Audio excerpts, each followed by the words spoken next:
There is a particular silence a wolf makes when it is caught in something that is killing it, and I will hear it for the rest of my life. I was on my knees in the frozen kennel yard with my hands around a length of silver chain, and the metal was burning the skin off my palms, and the great black animal in the trap was not fighting anymore, which was worse than when it had been. The hunters were shouting behind me to get back, that the beast would take my arm, that it was a rogue, and the chancellor had ordered it dead. I did not get back. I had fed this animal scraps off the kitchen step every night for a year. I had told it every secret I owned. I put my mouth close to its ear, where the blood was, and I said the thing I had been pretending for months I did not know. Shift back. Please, I know it's you. It started a year before any of that, with a bowl of scraps and a wolf I had no business feeding. I should tell you who I was first, because it matters to everything after. My name is Maren, and I worked the night kitchen of the Holomere Palace, which is the lowest kitchen there is.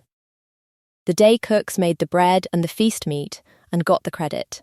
The night kitchen existed to feed the guards on the wall, and the grooms, and the other people the palace pretended did not need feeding, and it was run by me and a deaf old woman named Tova, and a fire that never went all the way out. I was a woman grown, 24 years old, with no pack of my own. My mother had died in service to the palace and left me her place in it, which is to say she left me a corner of a warm kitchen and a name nobody important would ever need to learn. I was not unhappy. I want that understood, because of what comes after. I had work that was mine, and a fire, and the particular freedom of a person low enough that no one watches what she does. The palace above me was all teeth and politics. The new Alpha King, Roderic of the Iron Territories, ruled it the way you rule a thing that would eat you if you stopped, and his court was a nest of nobles, each trying to be the one who handed him a wife. None of it came down to the night kitchen. I liked it that way. And then, on a cold autumn night a year before the silver and the blood, I opened the back door to throw out the bones. And there was a wolf sitting on my step. I should have been afraid. A wolf the size of a small horse, black as the inside of a chimney, sitting on the kitchen step of a palace looking at me with eyes too steady for an animal. Every sensible bone in my body should have shut the door. I was holding a pot of mutton bones. I looked at the wolf, and the wolf looked at the pot, and then it looked back at my face and did the most disarming thing it could possibly have done. It waited. It did not lunge or snarl or take. It sat there with the terrible patience of something that has decided it will not frighten you, and waited to be offered. You are not supposed to be here, I told it. It put its ears back, just slightly. Not in fear, in something that looked, on an animal that size, almost like apology. I gave it a mutton bone. I do not fully know why. I think it was the waiting. I have spent my whole life being the one who waits to be offered, and I knew that posture from the inside, and I could not bear to see it on a creature so plainly able to simply take what it wanted and choosing not to. It ate the bone with enormous delicacy, sat down on the stone between its paws, and worked it neatly, like a thing with manners. Then it looked at me again. And I, because I had spent 11 hours alone with a deaf woman and a fire, because there was no one in the whole palace who asked me how my day had been, I sat down on the step, and I said, it was a long shift. The garrison captain sent back the stew twice. And the wolf listened. It stayed until I went inside. That was the first night, and it was true of every night after. I would talk, and it would lie on the cold stone with its head on its paws, and watch me with those two steady eyes, and when I finally stood and said goodnight, and reached for the door, it would get up, and it would wait until the door was shut between us before it left. It never turned its back on me first. I noticed that early, and I did not let myself think about what it meant, because the answer was absurd, and a woman in the night kitchen cannot afford absurd answers. He came every night. I started calling him Shadow, which I am aware is the least imaginative name a person has ever given an animal, and which I chose precisely because it claimed nothing. You do not fall in love with a thing you have named shadow. You do not tell a thing named shadow the whole truth of your life. I told Shadow the whole truth of my life. I told him about my mother, and the way the day cooks looked through me, and the noble who had cornered me once on the back stair until I put a paring knife between us. I told him my plan to save enough to leave Hollowmere and buy a still room in a southern town where no one knew my name was nobody's name. I told him, on the bad nights, that I was lonely in a way I did not have a word for. The loneliness of being surrounded by 1,000 people in a great stone palace and being known by exactly none of them. The night I said that, Shadow got up off the stone, crossed the step, and put his great heavy head in my lap, and held it there, and let me put my hands in the rough fur of his neck.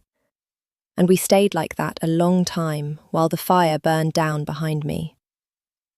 It was the first time in years anything living had touched me on purpose, without wanting something I was afraid to give.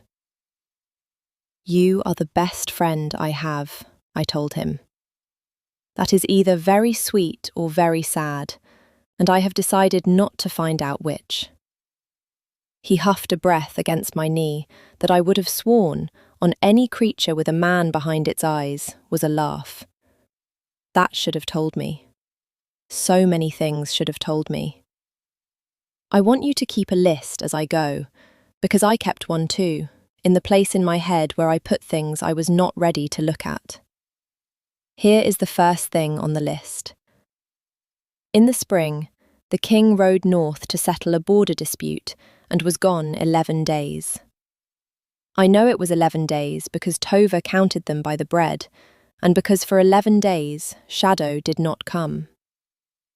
I told myself wolves range. I told myself he had found better hunting, that winter starvation had driven him to the palace and spring had set him free, that I should be glad. I was not glad.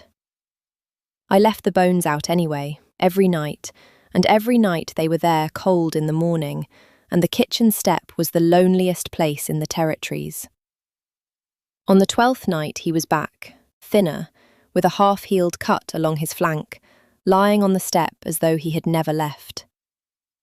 I should have asked myself what kind of wolf keeps the exact calendar of a king. I did not ask. I knelt down and cleaned the cut on his flank with the same hands I used for the garrison's wounds, and I scolded him for going off, and he leaned the whole heavy weight of himself against me and let me work, and I put the question on the list and closed the lid. If you have stayed with me this long, if you want to know what I finally saw on the night I stopped being able to keep that lid closed, and what it cost me to have fed a king off my step for a year and told him every secret I owned, then stay close, because the part where I find out who Shadow was is not the part that broke my heart. The part that broke my heart is what I learned about why he could only come to me with 4 legs and no voice. Keep the list. We are nearly to the bottom of it. The thing about the bottom of the list is that the world tends to throw the lid open for you, whether you are ready or not. It happened at midsummer. There was to be a great court feast. The chancellor, a smooth grey wolf named Hesketh, who ran the king's household and a good deal of the king's mind, had arranged it to receive a foreign delegation. A northern alpha was sending his daughter, the Lady Vesna, and everyone in the palace from the wall to the night kitchen understood what the feast was for. The king was to be married, for an alliance, to a woman he had never met. Hesketh had spent 2 years building toward it. It would make the Iron Territories unbreakable. It would make the king a tool of his own treaty. Everyone agreed it was very wise. I was hauled up into the day kitchen to help, because a feast of that size needs every pair of hands. And that is how I came to be carrying a tray across the edge of the great hall, invisible in my night kitchen grey, when I saw the king properly for the first time. I had seen him before, of course, the way you see weather, at a distance, on a balcony, a shape on a black horse. I had never been close enough to see his face. Now I was, and I stopped so suddenly the cups rang on the tray, because I knew his eyes. I had been looking into them every night for 10 months. He was seated on the wolf-carved throne, listening to Hesketh with the still. Contained patience of a man holding himself very carefully, and there was a half-healed scar along the left side of his ribs that I could see where his collar fell open, in exactly the place I had cleaned a cut on a black wolf's flank in the spring. The tray did not fall. I have wondered since how it did not fall. I set it down on a sideboard with hands that had gone strange and far away, and I walked back out of that hall, and I did not faint or weep or make a sound, because the lowest woman in a palace learns before anything else how to keep her face still while the floor drops out of her world. Shadow was the king.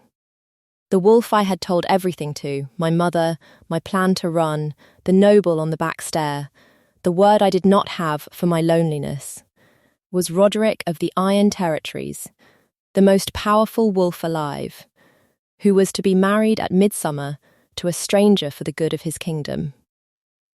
And here is the second thing I want you to mark, because it is the hinge of the whole story and the place where the woman who fed a stray on her step stopped being that woman.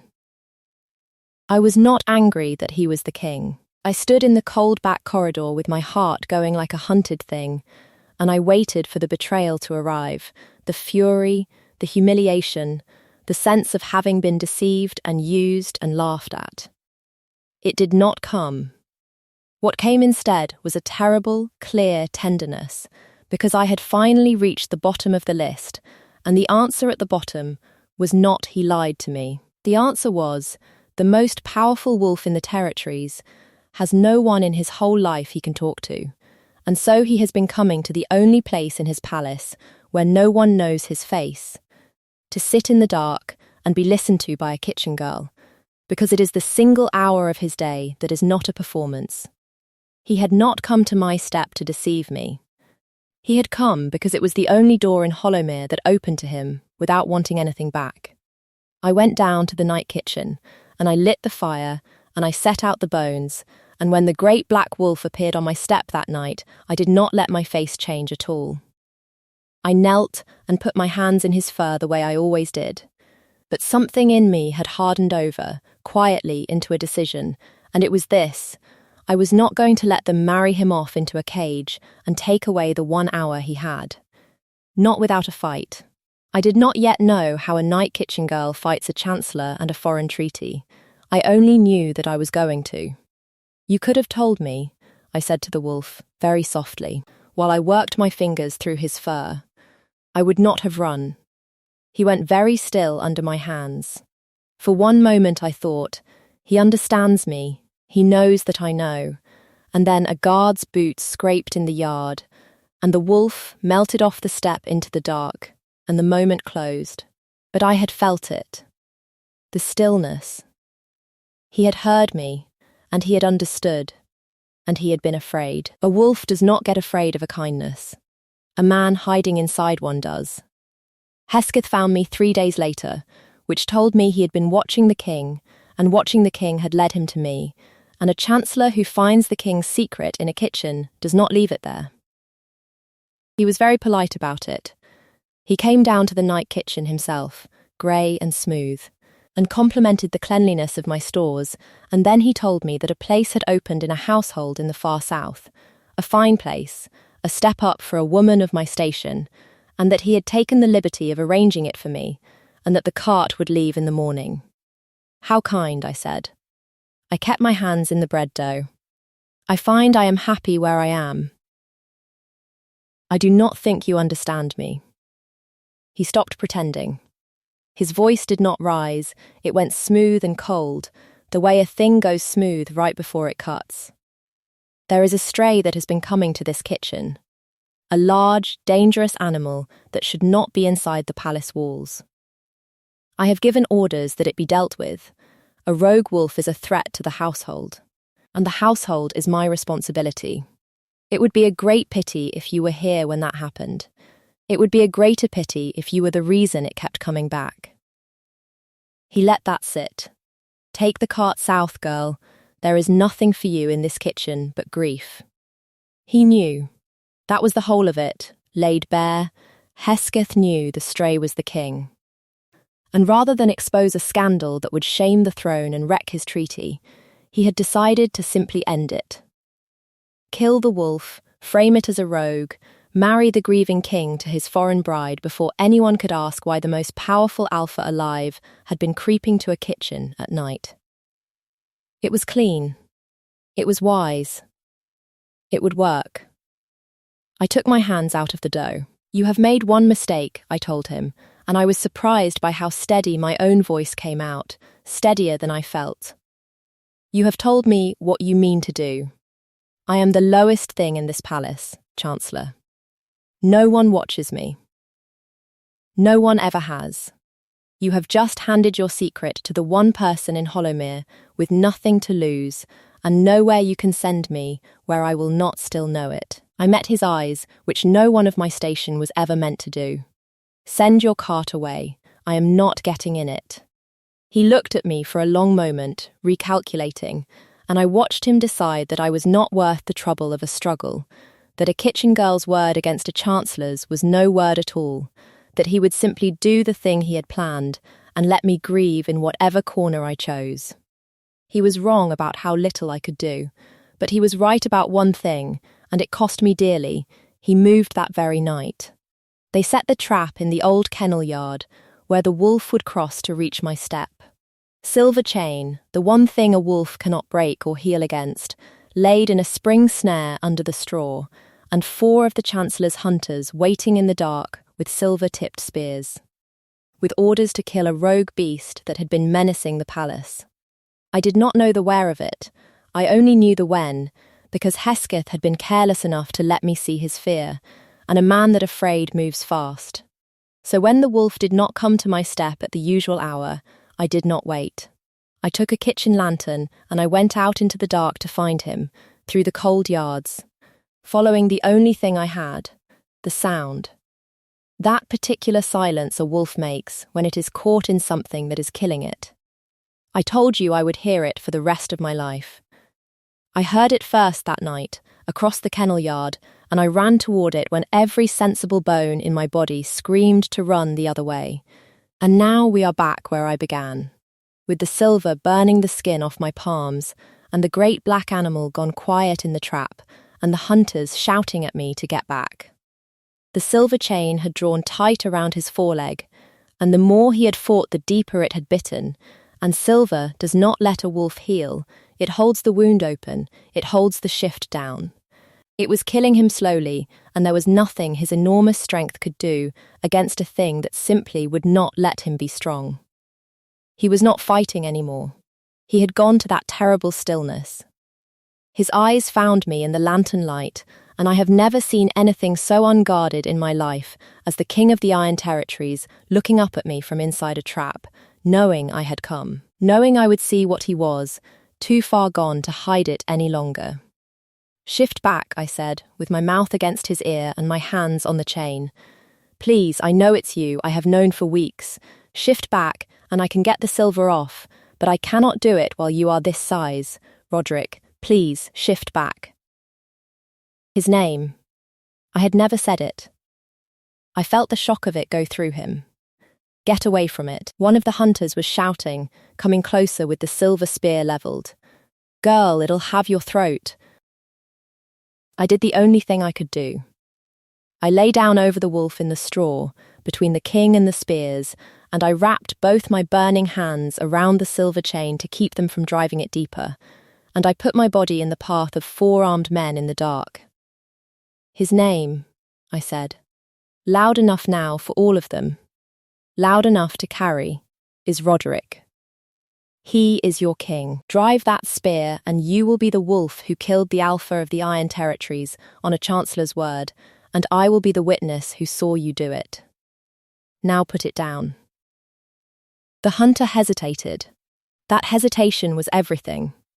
Because in the half-second he did not move, I felt the great body underneath me change, felt the old magic come up through him against the grip of the silver, felt him spend the last of his terrible strength to do the one thing the chain was built to forbid. The silver burned. He pushed through it anyway, and where a black wolf had been bleeding into the straw there was a man, half conscious, the silver chain biting into a human wrist now instead of a foreleg, and the whole kennel yard went so silent I could hear the lanterns.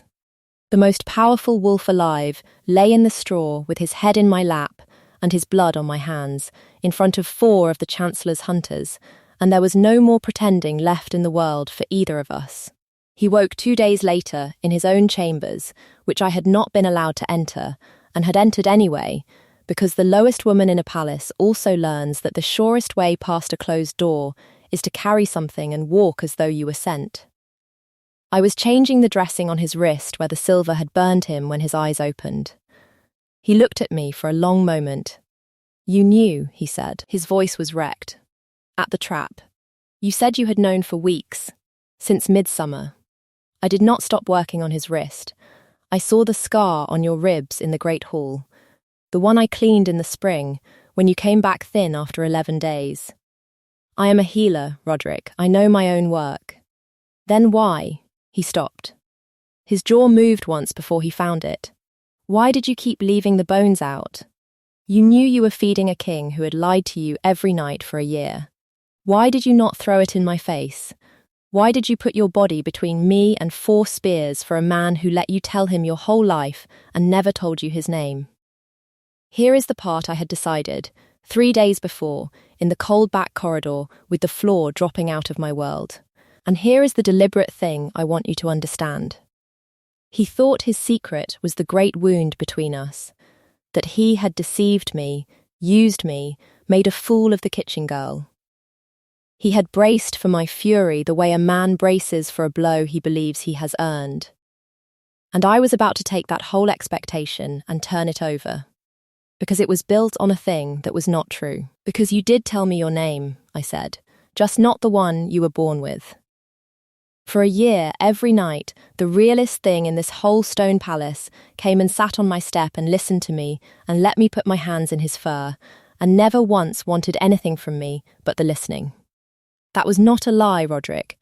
That was the only true thing either of us had. You did not deceive me with the wolf. The wolf is where you stopped being able to deceive anybody. I tied off the dressing. My hands were steady now, though my eyes were not. I did not feed a king who lied to me. I fed the one honest hour of a lonely man's day, and I would do it again tonight. And you can keep your guilt, because I will not have it. You have nothing to apologize to me for. You only have to stop hiding." He looked at me as though I had reached into his chest and moved something that had been stuck for years.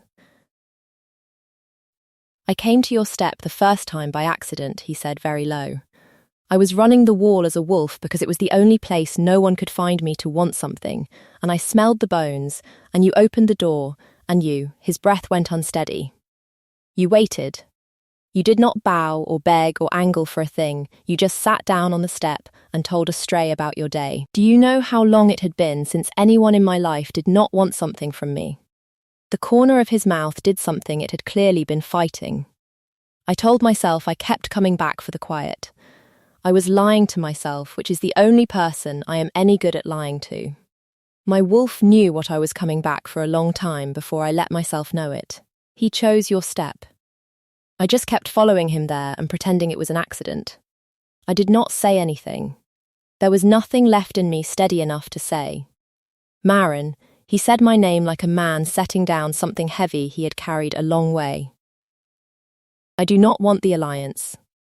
I have never wanted it. I have spent 2 years letting Hesketh build me a cage because I could not think of a reason worth the war it would cost to refuse, and then a kitchen girl put her body between me and 4 spears and gave me one."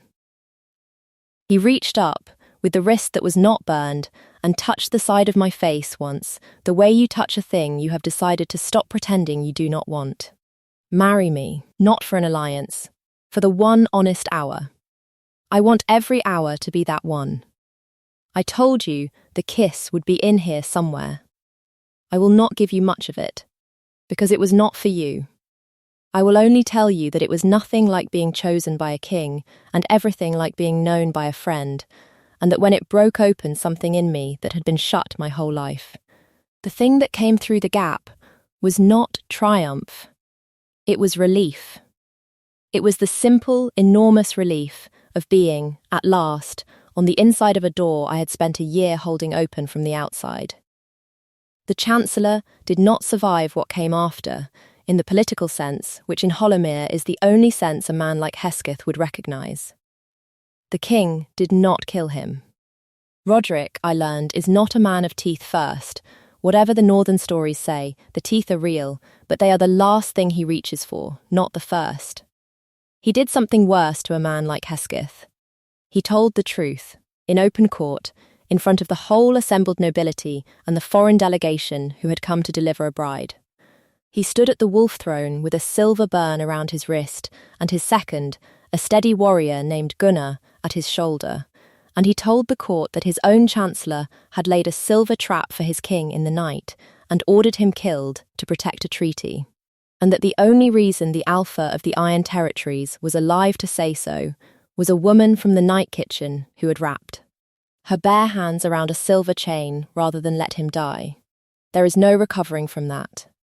Hesketh was stripped of his chain of office in front of the people he had spent 20 years bending, and exiled to a far holding in the cold north to live small, and the Lady Vesna, who it turned out had wanted the marriage exactly as little as Roderic had, and was vastly relieved to be going home. Left with a treaty of friendship instead of a wedding, which served the alliance better than a caged king ever would have. I am told she and I would have liked each other. Perhaps one winter we will find out. Then the king did the thing that the whole court will be telling their grandchildren about, the thing that made the great hall go silent in a way it had not gone silent for a chancellor's downfall. He came down off the wolf throne. He is always coming down off that throne, I have learned. He cannot seem to stay on it where I am concerned. And he crossed the whole length of the hall to where I stood in my night kitchen grey, the lowest ranked person in the room, in front of every noble who had spent a year looking through me. And he went down on one knee on the cold stone, the most powerful wolf alive, kneeling to a kitchen girl, and he took my burned hand in his burned hand. "This court has spent a year not knowing your name," he said, loud enough for all of it. "Her name is Maren. She fed a stray off her step every night for a year and asked it for nothing, and the stray was your king, and there is not one of you who has ever shown me the half of what she showed an animal she had no reason to love. I am going to spend the rest of my life trying to deserve it. You may watch." No one laughed. No one looked through me. The whole stone palace, that had not known I existed, learned my name in a single afternoon, and I stood there in my grey, with a king kneeling in front of me, and thought, with the dry, clear corner of my mind that has never once let me drown, well, the bones will have to wait. Tova will be furious. It is a year on now, and there is a wolf that comes to the night kitchen step. He does not have to. He is the king, and there is a fire in our chambers, and a soft bed, and a whole palace that bends to him. But a few nights a month, when the weight of the crown gets too heavy, and the court has wanted too much from him, the great black wolf slips down to the lowest kitchen in Hollowmere, and sits on the cold step, and I come out with a bowl of scraps, and sit down beside him, and I tell him about my day, and he listens. It is the only hour neither of us is anything but what we are. I have come to understand that this is the truest thing I own, not the title they gave me, not the chambers, not the court that learned my name. The step, the bowl, the 1 hour. He could not have given me those. He could only have stopped hiding inside them, and he did. I asked him once, on the step, why his wolf had chosen my door out of the whole palace, that first cold autumn night. He was quiet a long time. Then he huffed a breath against my knee, the same breath I had spent a year telling myself was not a laugh, and he shifted back enough to answer me in a man's voice, in the dark, where no one could see the king of the Iron Territories being soft. "Because you waited," he said. "Everyone else in my life takes. You opened a door with your hands full of bones, and you waited to see what I needed before you gave it. I have ruled half the north, and no one has ever once done that for me. He put his head back down in my lap. He knew before I did. He always knows before I do. I have decided to stop arguing with him about it. The fire burns down behind us. The bones are in the bowl. The wolf stays until I go inside, the way he always has, because he has never once been able to turn his back on me first, and I have finally stopped pretending I do not know what that means. So tell me, before you go, because I have turned it over on more than one cold night and I cannot quite decide, do you think his wolf chose my step that first night because of the bond, because some animal part of him recognized across the whole palace the one person who would never want anything from him? Or do you think he was simply a lonely man following the only quiet in his life, and the bond was just the name we put on it after? To make it bearable. I cannot tell where the wolf ended and the man began, and I am not certain he can either. Tell me your theory below. And if you want to know what happened the winter the Lady Vesna came back to Hollowmere of her own accord, with a friendship treaty in one hand and a secret of her own in the other, comment the step and stay close and I will tell you. But that is a story for another night. For tonight, the fire is warm, the bowl is full, and the wolf has just come down to tell me about his day. For once. Instead of the other way around.